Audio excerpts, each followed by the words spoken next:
Ruth. Ang pakikiramay ni Ruth kay Naomi. Unang kabanata. Noong panahon na hindi pa mga hari ang namumuno sa Israel, nagkaroon ng taggutom sa lupaing ito.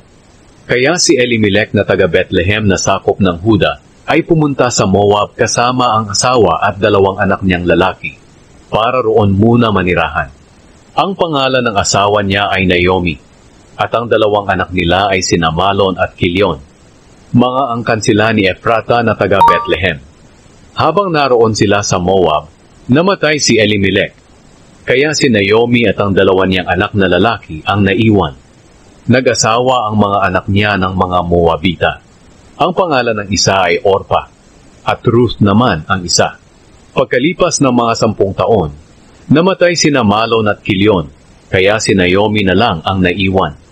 Nang mabalitaan ni Naomi na pinagpala ng Panginoon ang bayan niya sa pamamagitan ng pagbibigay sa kanila ng mabuting ani, naghanda siya at ang mga manugang niya para bumalik sa Huda. At habang naglalakbay na sila pabalik sa Huda, sinabi ni Naomi sa 2 manugang niya, "Bumalik na lang kayo sa inyong ina. Pagpalain nawa kayo ng Panginoon sa mabuti ninyong pakikitungo sa mga yumao ninyong asawa at sa akin. At loobin sana ng Panginoon na makapag-asawa kayong muli para magkaroon kayo ng maayos na kalagayan sa panibagong tahanan." Pagkatapos, hinalikan sila ni Naomi. Humagulgol sila at sinabi sa kanya, "Sasama kami sa inyo sa pagbalik nyo sa kababayan ninyo." Pero sinabi ni Naomi, "Umuwi na kayo mga anak. Bakit pa kayo sasama sa akin? Akala nyo ba makakapag-asawa pa ako at makakapanganak ng mga lalaking mapapangasawa ninyo? Hindi na maaari, dahil matanda na ako. Pero ipagpalagay natin na makapag-asawa ako ngayong gabi at magkaanak pa. Hihintayin nyo ba silang lumaki? Hindi ba kayo mag-aasawa alang-alang sa kanila? Hindi maaari mga anak. Ang totoo, mas mapait ang sinapit ko kaysa sa inyo, dahil pinahirapan ako ng Panginoon." At umiyak na naman sila ng malakas. Pagkatapos, hinalikan ni Orpa ang biyenan niya at umuwi. Pero si Ruth naman ay nagpaiwang kasama ni Naomi. Sinabi ni Naomi, "Bumalik na ang bilas mo sa mga kababayan niya at sa kanyang Diyos, kaya sumama ka na rin sa kanya." Pero sumagot si Ruth, "Huwag po ninyo akong piliting iwan kayo, dahil kung saan kayo pupunta, doon din ako pupunta. At kung saan kayo tumira, doon din po ako titira. Ang mga kababayan nyo ay magiging kababayan ko rin, at ang Diyos ninyo ay magiging Diyos ko rin. Kung saan kayo mamamatay, doon din po ako mamamatay, at ililibing. Parusahan nawa ako ng Panginoon ng mabigat, kapag humiwalay ako sa inyo, maliban na lang kung ang kamatayan na ang maghihiwalay sa ating dalawa." Nang makita ni Naomi na desidido si Ruth na sumama sa kanya, tumahimik na lang siya. Kaya nagpatuloy silang 2 sa paglalakbay hanggang sa nakarating sila sa Bethlehem. Ang lahat ng tao'y nabigla sa kanilang pagdating. Sinabi ng mga babae, "Si Naomi ba talaga ito?" Sinabi ni Naomi sa kanila, "Huwag niyo na akong tawaging Naomi, kundi tawagin ninyo akong Mara, dahil pinapait ng makapangyarihang Diyos ang buhay ko. Pag-alis ko rito ay nasa akin ang lahat, pero ibinalik ako ng Panginoon ng walang-wala. Kaya huwag na ninyo akong tawaging Naomi, dahil pinahirapan ako ng makapangyarihang Panginoon." Nagsisimula pa lang ang anihan ng Sebada nang dumating si Naomi sa Bethlehem, kasama ang manugang niyang si Ruth na Moabita. Nakilala ni Ruth si Boaz. Ikalawang kabanata. Isang araw, sinabi ni Ruth kay Naomi, "Gusto ko po sanang pumunta sa bukid at mamulot ng mga nalaglag na uhay mula sa mga tagapag-ani sa bukid ng taong magpapahintulot sa akin." Sumagot si Naomi, "O sige anak." Kaya umalis si Ruth at namulot ng mga nalaglag mula sa mga tagapag-ani. Nagkataon na doon siya namulot sa bukid ni Boaz, na kamag-anak ni Elimelech. Si Boaz ay mayaman at makapangyarihan. Habang nandoon si Ruth, ay dumating si Boaz mula sa Bethlehem, at binati ang mga tagapag-ani. Sumainyo nawa ang Panginoon. Sumagot ang mga tagapag-ani. Pagpalain nawa kayo ng Panginoon. Tinanong ni Boaz ang kanyang katiwala na nangangasiwa sa mga tagapag-ani. Sino ang dalagang iyan? Sumagot ang katiwala. Isa po siyang Moabita na sumama kay Naomi na bumalik mula sa Moab. Nakiusap siya sa akin na payagan ko siyang mamulot ng mga uhay na nalaglag mula sa mga tagapag-ani. Mula kaninang umaga tuloy-tuloy ang pagtatrabaho niya hanggang ngayon. Nagpahinga lang siya ng sandali sa kubon. Sinabi ni Boaz kay Ruth, Anak, makinig ka. Huwag ka nang pumunta sa ibang bukid para mamulot ng mga nalaglag. Dito ka na lang mamulot kasama ng mga utusan kong babae. Tingnan mo kung saan nag-aani ang mga tauhan ko at sumunod ka sa mga utusan kong babae. Sinabihan ko na ang mga tauhan ko na huwag kang galawin. At kapag nauuhaw ka, uminom ka lang sa mga tapayan na inigiban ng mga tauhan ko. Nagpatira pa si Ruth sa harapan ni Boaz bilang paggalang at sinabi, Bakit napakabuti niyo po sa akin? Gayong isang dayuhan lang ako. Sumagot si Boaz, May nagkwento sa akin ng lahat ng ginawa mo para sa biyenan mong babae, mula pa noong namatay ang asawa mo. Iniwan mo raw ang iyong ama at ina, at ang bayang sinilangan mo para manirahang kasama ng mga taong hindi mo kilala. Pagpalain ka nawa ng Panginoon dahil sa iyong ginawa. Malaking gantimpala nawa ang matanggap mo mula sa Panginoon, ang Diyos ng Israel na siyang pinagkanlungan mo. Sinabi ni Ruth, Napakabuti po ninyo sa akin. Pinalakas ninyo ang loob ko, at sinabihan ng mabuti kahit hindi ako isa sa mga utusan ninyo. Nang oras na para kumain, sinabi ni Boaz kay Ruth, Halika, kumuha ka ng pagkain at isawsaw mo sa suka. Kaya naupo si Ruth kasama ng mga tagapag-ani, at inabutan siya ni Boaz ng binusa na trigo. Kumain siya hanggang sa nabusog, at may natira pa siya. Nang tumayo na si Ruth para mamulot ulit ng mga nalaglag na uhay, nagutos si Boaz sa mga tauhan niya, Huwag ninyong hihiyain si Ruth, kahit mamulot pa siya malapit sa mga binigkis na uhay. Kumuha kayo ng mga uhay sa mga binigkis, at iwan para sa kanya, at huwag niyo siyang sasawayin. Kaya namulot si Ruth ng mga nalaglag na uhay, hanggang sa lumubog ang araw. At nang magiik na niya ang naipon niyang sibada, ay umabot ito ng mga kalahating sako. Dinala niya ito pauwi sa bayan at ipinakita sa kanyang biyenan na si Naomi. Pagkatapos, kinuha niya ang natira niyang pagkain at ibinigay kay Naomi. Nagtanong si Naomi sa kanya, Saan ka namulot ng mga nalaglag na uhay kanina? Kaninong bukirin? Pagpalain nawa ang taong nagmagandang loob sa iyo. Ikinuwento ni Ruth kay Naomi na doon siya namulot sa bukid ng taong ang pangalan ay Boaz. Sinabi ni Naomi kay Ruth, Pagpalain nawa ng Panginoon si Boaz. Ipinapakita niya ang kanyang kabutihan sa mga taong buhay pa at sa mga patay na. At sinabi pa niya, Si Boaz na sinasabi mo ay malapit nating kamag-anak. Isa siya sa may tungkuling mga laga sa atin. Sinabi ni Ruth kay Naomi, Sinabi pa po ni Boaz sa akin na sa mga tauhan lang niya ako sumama sa pamumulot hanggang matapos ang lahat ng mga aanihin niya. Sinabi naman ni Naomi kay Ruth, Anak, mabuti nga na sa mga utusan niyang babae ka sumama, dahil baka kung ano pa ang mangyari sa iyo sa ibang bukid. Kaya sumama si Ruth sa mga utusang babae ni Boaz sa pamumulot ng mga nalaglag na uhay, hanggang sa matapos ang anihan ng sibada at trigo.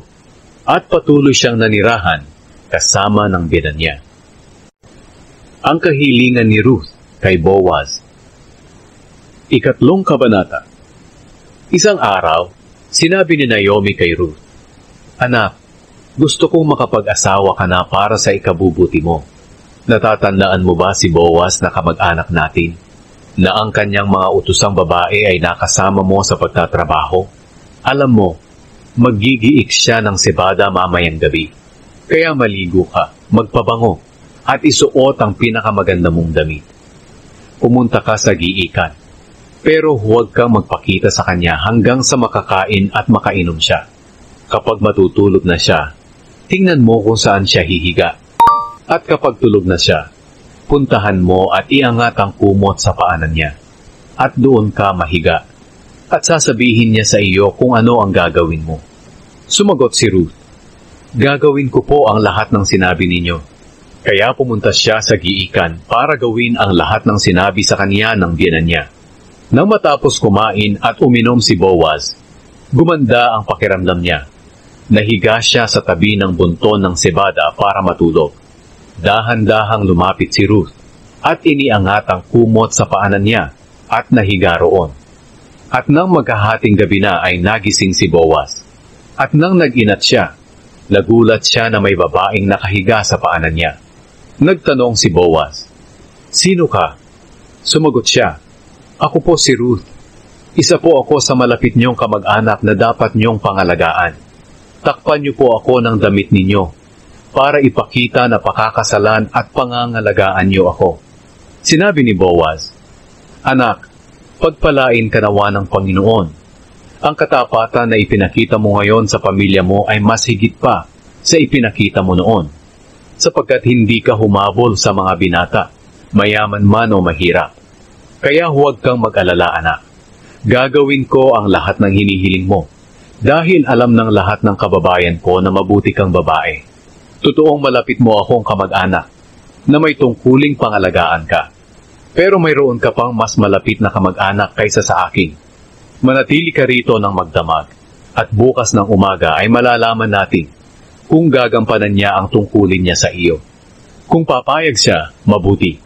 Pero kung hindi, isusumpa ko sa buhay na Panginoon na gagampanan ko ang tungkulin ko sa iyo. Sige, dito ka muna matulog hanggang umaga." Kaya natulog si Ruth sa paanan ni Boaz hanggang sa mag-umaga. Pero madilim-dilim pa ay bumangon na si Ruth para hindi siya makilala. Dahil ayaw ni Boaz na may makaalam na pumunta si Ruth doon sa giitan niya. Sinabi ni Boaz kay Ruth, "Dalhin mo rito sa akin ang balabal mo at ilatag mo." Inilatag ito ni Ruth at nilagyan ni Boaz ng mga 6 na kilong sebada at ipinasan kay Ruth. At bumalik si Ruth sa bayan. Pagdating ni Ruth sa biyenan niya, tinanong siya, "Kumusta, anak?" Ikinuwento naman ni Ruth ang lahat ng ginawa ni Boaz. At sinabi pa ni Ruth, "Ayaw po ni Boaz na umuwi ako sa inyo ng walang dala. Kaya binigyan niya ako nitong 6 na kilong sebada." Sinabi ni Naomi, "Maghintay ka lang, anak, hanggang malaman mo kung ano ang mangyayari. Dahil hindi titigil si Boaz hanggang sa maisaayos niya sa araw na ito ang hinihiling mo sa kanya." Nagpakasal si Boaz kay Ruth. Ika-4 na kabanata. Pumunta si Boaz sa pintuang bayan at naupo roon. Nang dumating ang sinasabi niyang mas malapit na kamag-anak ni Elimelech, sinabi ni Boaz sa kanya, "Kaibigan, halika't maupo ka." Lumapit naman ang lalaki at naupo. At tinipon ni Boaz ang 10 mga tagapamahala ng bayan at pinaupo rin doon. At nang nakaupo na sila, sinabi ni Boaz sa kamag-anak niya, "Bumalik na si Naomi mula sa Moab, at gusto niyang ipagbili ang lupa ng kamag-anak nating si Elimelech. Naisip kong ipaalam ito sa iyo. Kaya kung gusto mo, bilhin mo ito sa harapan ng mga tagapamahala ng mga kababayan ko at ng iba pang mga nakaupo rito. Pero kung ayaw mo, sabihin mo at nang malaman ko. Kung tutuusin, ikaw ang may tungkuling tumubos nito, at pangalawa lang ako." Sumagot ang lalaki, "Sige, tutubusin ko." Pero sinabi ni Boaz, "Sa araw na tubusin mo ang lupa kay Naomi, kailangang pakasalan mo si Ruth, ang Moabitang biyuda, para kapag nagkaanak kayo, mananatili ang lupa sa pamilya ng kamag-anak nating namatay." Nang marinig ito ng lalaki, sinabi niya, "Kung ganoon, hindi ko natutubusin ang lupa, dahil baka magka-problema pa ako sa sarili kong lupa. Dahil pati ang magiging anak namin ni Ruth ay may bahagi na sa lupa ko. Ikaw na lang ang tumubos. Hindi ko kasi magagawa iyan." Nang panahong iyon sa Israel, para matiyak ang pagtubos ng lupa o ang paglilipat ng karapatan sa pagtubos ng lupa, hinuhubad ng isa ang sandalyas niya at ibinibigay sa isa. Ganito ang ginagawa noon sa Israel bilang katibayan ng kanilang transaksyon. Kaya nang sabihin ng lalaki kay Boaz, ikaw na lang ang tumubos ng lupa. Hinubad agad niya ang kanyang sandalyas at ibinigay kay Boaz. Sinabi ni Boaz sa mga tagapamahala ng bayan at sa lahat ng tao roon, mga saksi kayo ngayong araw, nabibilhin ko na kay Naomi ang lahat ng lupain ni Elimelech, na minana ni Kilyon at Malon. At bukod pa rito, pakakasalan ko si Ruth na Moabita, na biyuda ni Malon, para kapag nagkaanak kami, mananatili ang lupain ni Malon sa kanyang pamilya, at hindi mawawala ang lahi niya sa kanyang mga kababayan. Saksi nga kayo sa araw na ito. Sumagot ang mga tagapamahala ng bayan at ang lahat ng tao roon sa pintuan. Oo, mga saksi nga kami. Naway ang magiging asawa mo ay gawin ng Panginoon na katulad ni Raquel at Leah, na nagkaanak ng mga naging mamamayan ng Israel. Naway maging mayaman ka sa Ephrata at maging tanyag sa Bethlehem. Naway ang mga anak na ibibigay ng Panginoon sa iyo sa pamamagitan ng babaeng iyon ay magpatanyag sa pamilya mo, katulad ng pamilya ni Perez, ang anak ni Juda kay Tamar. Ang mga ninuno ni David.